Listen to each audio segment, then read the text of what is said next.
¿Qué es gestión del riesgo? Bueno, muchas gracias, Javier, por la invitación y muchas gracias a todas las personas que han escrito por intermedio del portal a su servicio colombia.com. A ver, hablar de gestión de riesgo es hablar de todo un mundo de situaciones y vicisitudes que le puede presentar tanto al empresario como a las personas en condiciones normales. Vamos a tratar de desarrollarlo de una manera muy didáctica. Lo primero que tenemos que tener en cuenta es que es riesgo. Riesgo es cualquier evento o insuceso que se nos presente, bien sea positivo o bien sea negativo. Vamos a colocar un ejemplo, cruzar la calle. Muchos de nosotros somos peatones y cruzamos la calle. Primer error que tenemos al cruzar la calle y donde empezamos a asumir riesgo. No cruzamos la calle por la cebra, sino a mitad de cuadra. El cruzar la calle, ¿qué implica? Que es posible que me atropelle un carro o una moto, ¿cierto? Si yo miro para lado y lado en una calle de doble sentido, pues, y me doy cuenta que no hay vehículo, fácilmente puedo cruzar, ¿cierto? Y si no, estoy asumiendo un riesgo, yo lo estoy asumiendo, de que me levante un carro porque lo hice mal, ¿cierto? Eso es básicamente en temas muy naturales. Ahora miremos eso en temas empresariales. Ustedes decían en la introducción algo muy valioso. Muchas personas quieren ser empresarios. Y uno de los riesgos que más se ve, que nunca se tiene en cuenta, es el riesgo financiero. ¿Cuánto debo invertir y cuánto debo tener de soporte, de colchón financiero para poder sostener la empresa mientras la empresa o el negocio llega a su punto de equilibrio? Si yo creo una empresa, digo, bueno, el seguro me vale $1.000.000, yo aseguro y sé que si me va a ocurrir algo, que si hay una eventualidad, un terremoto, un temblor, llegan los amigos de lo ajeno y se llevan el capital físico que hay o el material, pues el seguro me paga, pero resulta que entre el momento en el que sucede la eventualidad o el hecho y el momento en el que el seguro me reembolse ese presupuesto, si lo reembolsa en el 100% o el porcentaje que reembolse, pasa un tiempo. ¿Qué puede ocasionarle al empresario el hecho de que ese tiempo pase sin él obtener utilidades a raíz de esa empresa? Bueno, ese se llama el riesgo reputacional. Los empresarios a veces quieren que su empresa sea una empresa reconocida, que tenga un buen nombre en el comercio, que tenga un buen nombre en el mercado, y se le olvida que, por ejemplo, esa situación que usted acaba de plantear le puede afectar su reputación. Vamos a colocar un ejemplo. Una empresa que distribuye mercancía, tiene su bodega instalada en la ciudad, tiene sus camiones para poder distribuir, hace uso de una técnica que se llama cross-docking, donde tiene un centro de acopio y de ahí reparten a diferentes frentes. Se quema la bodega y se quema la mercancía. Sí, ahí tengo el seguro. ¿Cuánto se me demora el seguro en pagar? ¿Y qué pasa con los clientes a los cuales no le pude despachar la mercancía durante ese tiempo? ¿Dejarán de comprarme? Sabiendo que el error que yo cometa lo está viendo la competencia. La falencia que yo tenga la está viendo la competencia y fácilmente se me pueden ir los clientes. Sin contar también que el seguro no me va a cubrir el 100% de la pérdida. Bien, entonces, en ese tipo de situaciones, ¿qué es lo que usted como consultor empresarial le orienta a sus clientes, a los empresarios, para prever este tipo de hechos? A ver, una de las cosas más importantes que es por donde se inicia, pero que es importante que tanto el gerente como los propietarios o los stakeholders que se llaman, los grupos de interés de la empresa, accionistas, clientes, proveedores, empleados, tienen que conocer la empresa. Yo hago una pregunta: ¿cuántos empresarios conocen su empresa? ¿Cuántos empleados de su empresa conocen la empresa donde trabajan? ¿Cuántos de sus proveedores conocen su empresa? ¿Cuántos de sus accionistas realmente conocen la empresa? Es la primera pregunta que yo haría. Muy seguramente la respuesta que me va a arrojar esa pregunta a los diferentes grupos que se le he hecho es que no la conocen. Yo soy almacenista y conozco el almacén. Yo soy el portero y conozco la portería, ¿cierto? Yo soy socio y sé que tengo un gerente que me tiene que responder por el capital que le estoy colocando, ¿cierto? Pero ¿quiénes conocen la empresa? Entonces, lo primero que tenemos que hacer es conocer la empresa. Entonces, para conocer la empresa, uno tiene que adentrarse en la empresa. ¿Y cómo se adentra en la empresa? Reuniéndose con los líderes de cada área y conocer qué es lo que hace la empresa, lo que se denomina cadena de valor de la empresa, ¿cierto? Analizamos cuál es la cadena de valor de la empresa, de 1 o 2 o 3 servicios, los que tenga la empresa, para poder tener un conocimiento cercano a ella.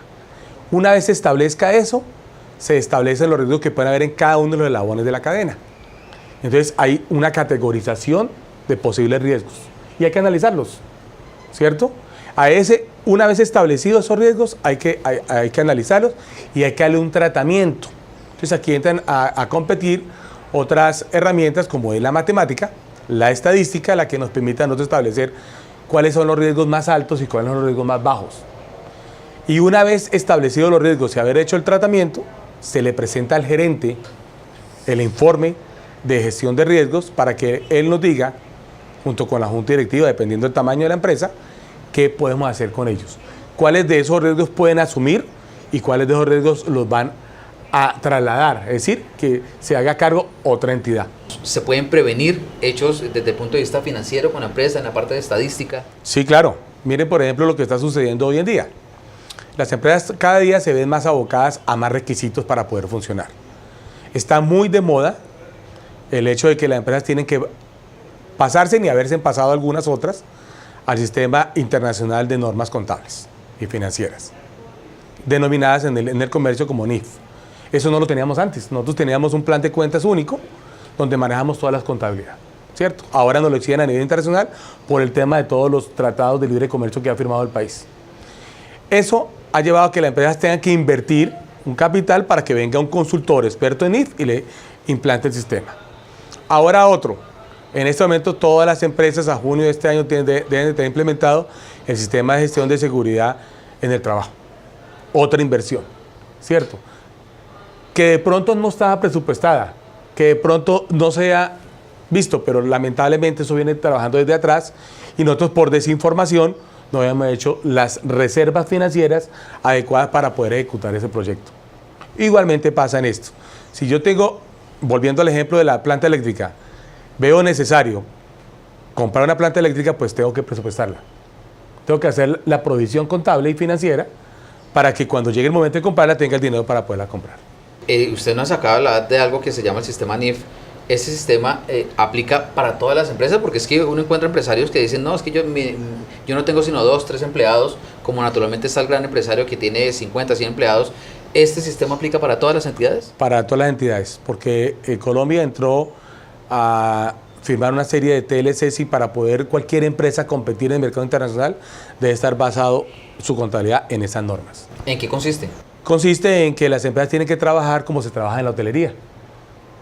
Ya tienen que manejar cada actividad de la empresa por centro de costos.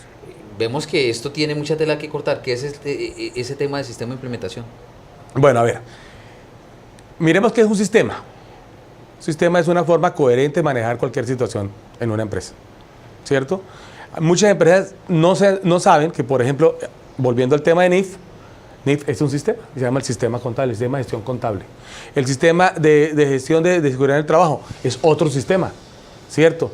Está de moda que la gente se certifique en diferentes normas de ISO, sobre todo que son las que son universalmente aceptadas porque son más de 160 países las que las han tomado como propias, ¿cierto? Entonces, cuando uno le dice a un empresario, mire, es que yo como consultor le quiero vender a usted la consultoría para implementación de un sistema, le dicen, no quiero gastos, pero no se dan cuenta que certificarse en el país o certificar la empresa es una herramienta de marketing. Voy a colocar un ejemplo muy de casa. ¿Cuál es el sueño de todo padre? Que su hijo sea mejor que él, ¿cierto? Si yo fui profesional, yo quiero que mi hijo tenga una maestría o ojalá un doctorado. ¿Qué es maestría? ¿Qué es doctorado? ¿Qué es pregrado? Una certificación. ¿Y por qué yo me certifico? Porque yo califico mis competencias. Porque yo sé que cualificando mis competencias, yo tengo más oportunidades en el mercado. Igualmente pasa con las empresas. Si algún empresario toma una norma ISO, se da cuenta que ninguna norma es obligatoria.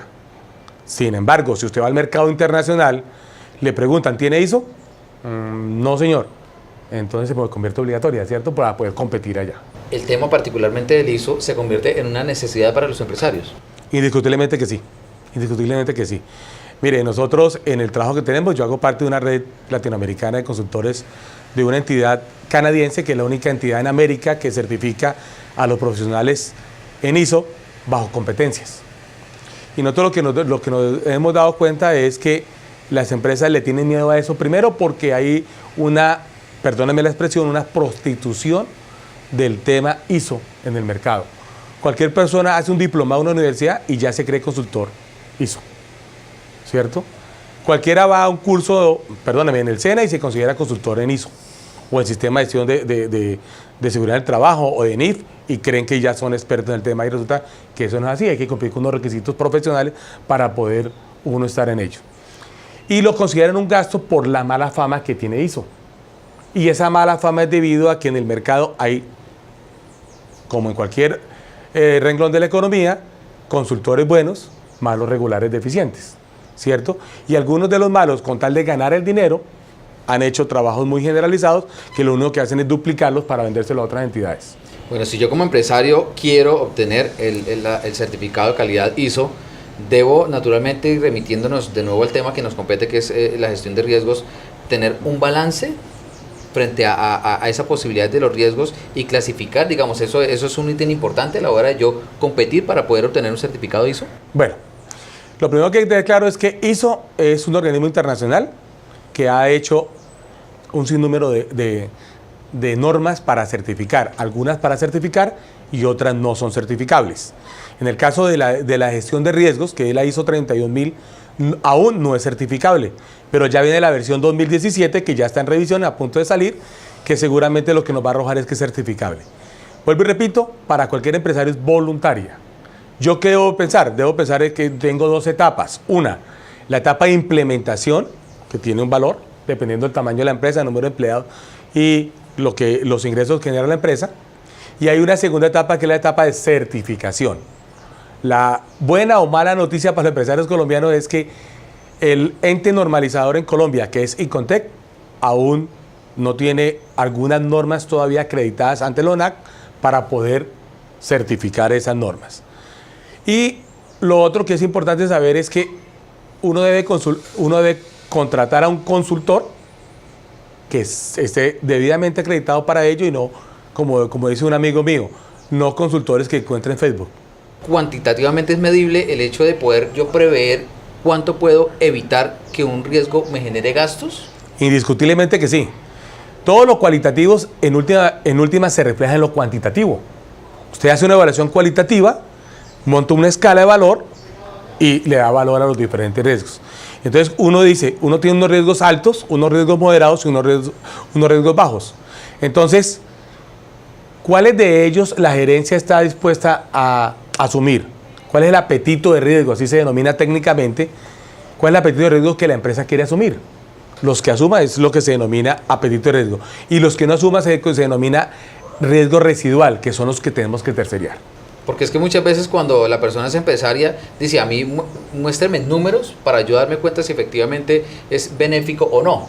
Entonces, si en la tabla es medible el hecho de que un empresario diga yo preveo este tipo de riesgos y me voy a economizar tantos millones, cosa que me tocaría entrar a gastar si no los preveo, eso es importante para el empresario. Indiscutiblemente, mire, a todo empresario para poder vender cualquier sistema de gestión hay que empezar a darle por dinero. No de que eso es bonito, no de que eso le va a servir. ¿Por qué? Porque como yo lo escribía en el artículo, lamentablemente los gerentes de la empresa están abocados a vender, vender y vender. Y resulta que a veces no miran hacia adentro de la empresa, sino están mirando hacia afuera, de puertas hacia afuera y de puertas hacia adentro pueden estar pasando muchas cosas. Bueno, Luis Eduardo, pues muchas gracias por aceptar la invitación del programa. Ya vamos concluyendo el tema en el día de hoy. ¿Qué recomendaciones le podemos dar a todos los empresarios, pequeños, medianos y grandes empresarios que nos estén viendo hasta ahora, no solamente en la capital musical de Colombia, sino en todo el país, incluso a través de redes sociales nos ven en muchos países de habla hispana? La recomendación número uno es que piensen en varias cosas. Ustedes tienen varios sistemas implementados. Implementar uno más no es pecado, no está mal. Por el contrario, usted está asegurando la continuidad de que su empresa pueda seguir siendo sostenible, tanto en el tiempo como en el espacio. Entonces, yo los invito a que miren cuáles son los riesgos que ustedes como tal tienen.